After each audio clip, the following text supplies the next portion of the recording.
जटाचल शृङ्गाग्रमध्यस्थायै नमो नमः हिमाचल महावंश पावनायै नमो नमः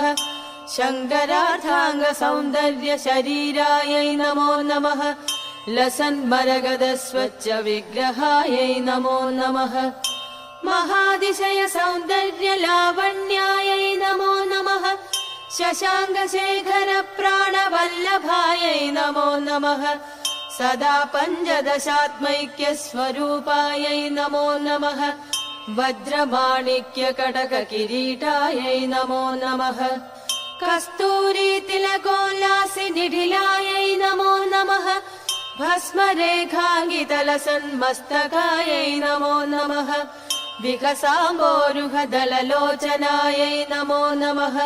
शरच्चाम्बेय पुष्पाभनासिकायै नमो नमः लसत्कनकताडङ्गयुगलायै नमो नमः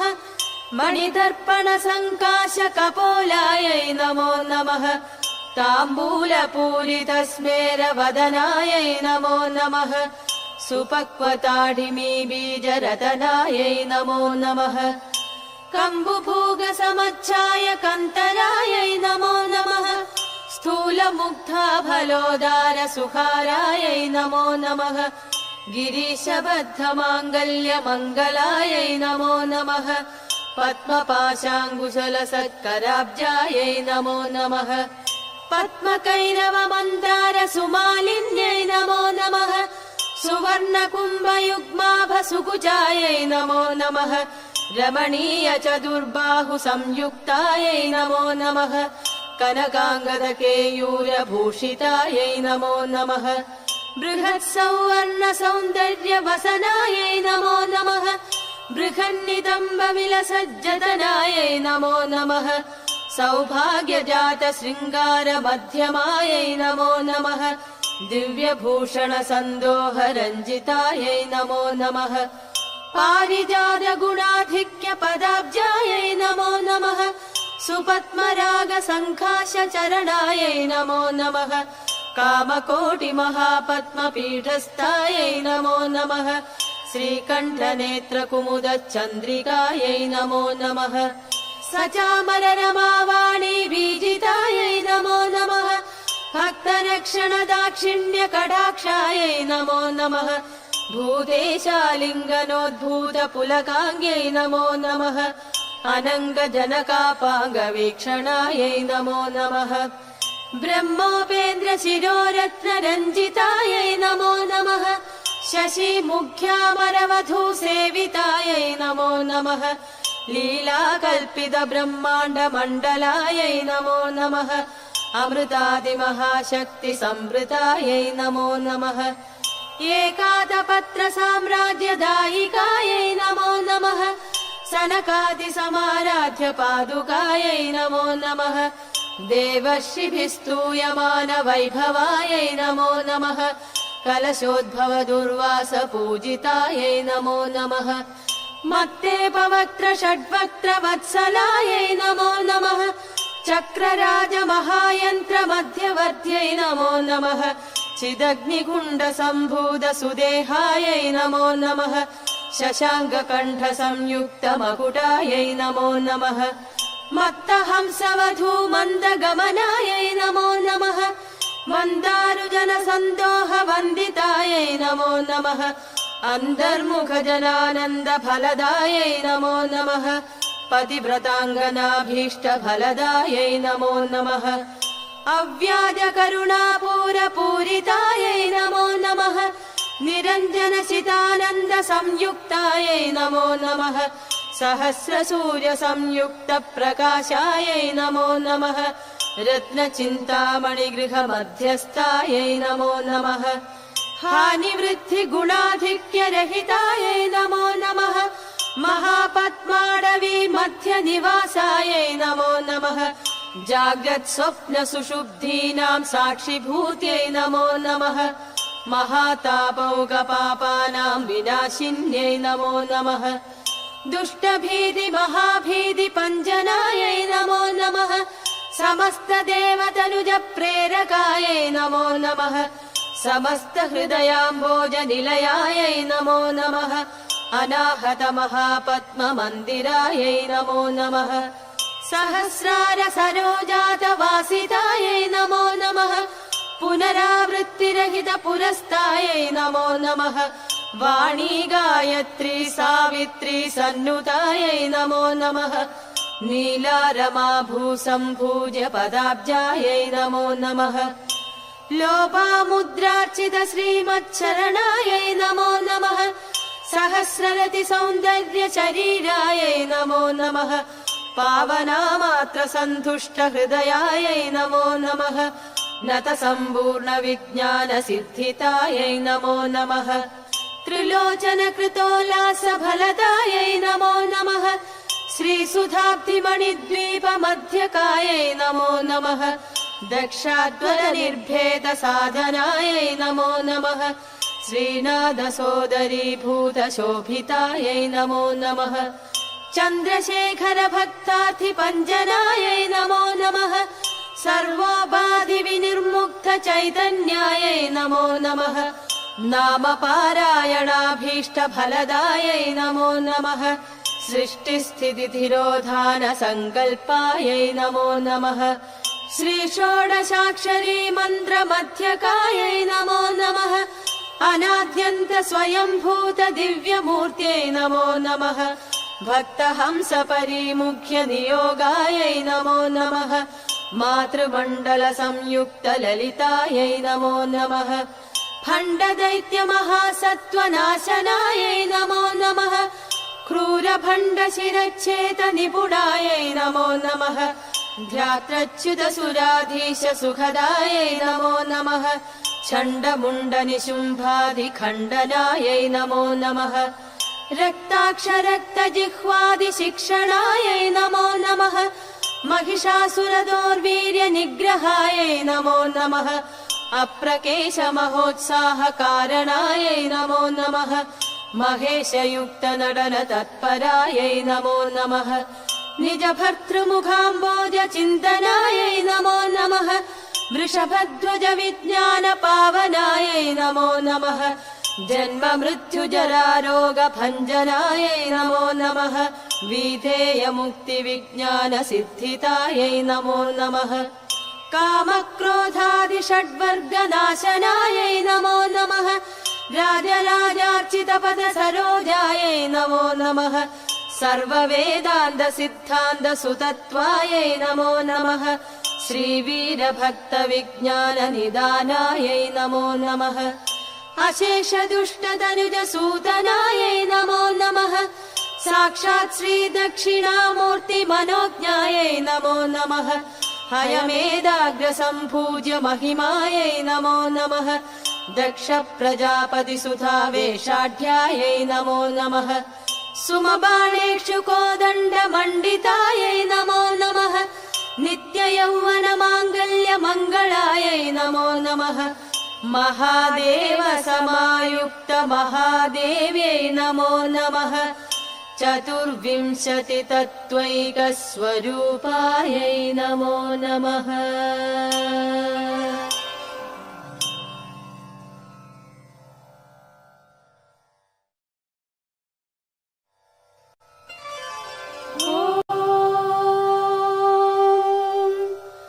रजताचल शृङ्गाग्र मध्यस्थायै नमो नमः हिमाचल महावंश पावनायै नमो नमः शङ्करार्थाङ्ग सौन्दर्य शरीरायै नमो नमः लसन्मरगद स्वच्छ विग्रहायै नमो नमः महादिशय सौन्दर्य लावण्यायै नमो नमः शशाङ्क शेखर प्राणवल्लभायै नमो नमः सदा पञ्चदशात्मैक्य स्वरूपायै नमो नमः वज्रमाणिक्य कटक किरीटायै नमो नमः कस्तूरी तिलकोल्लासि निढिलायै नमो नमः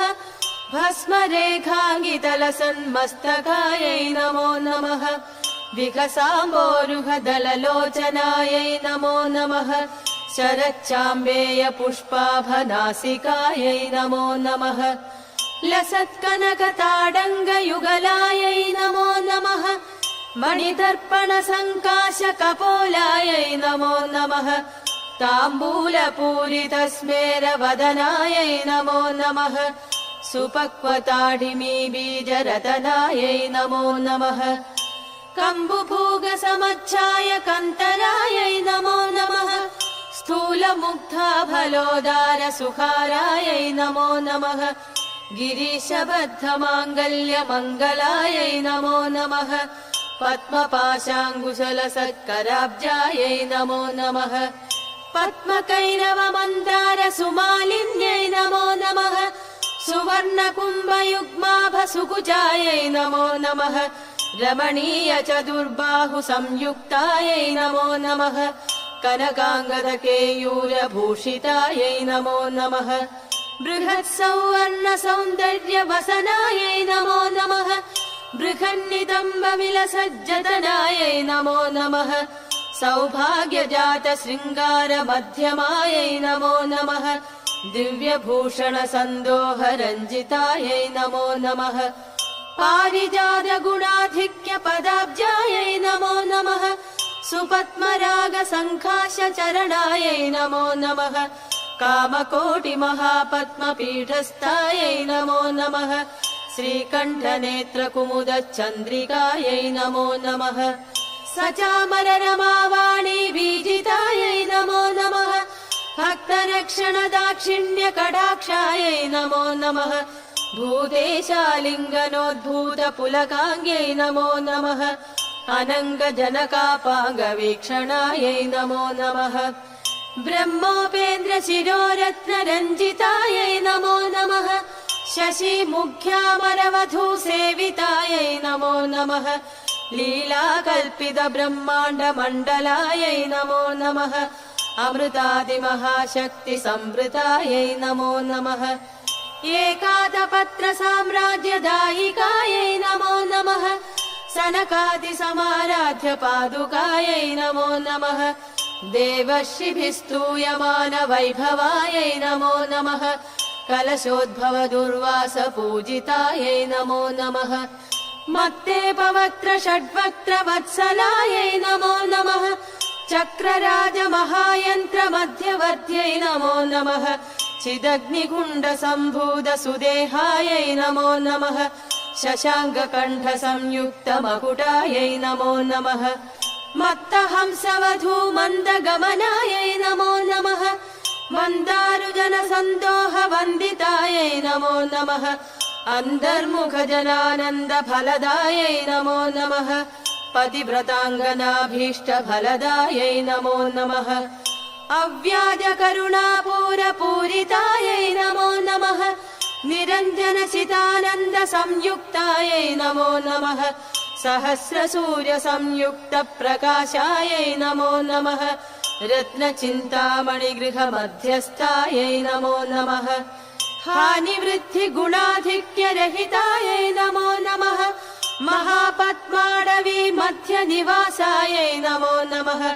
जाग्रत्स्वप्नसुषुप्तीनां साक्षिभूत्यै नमो नमः महातापौगपापानां विनाशिन्यै नमो नमः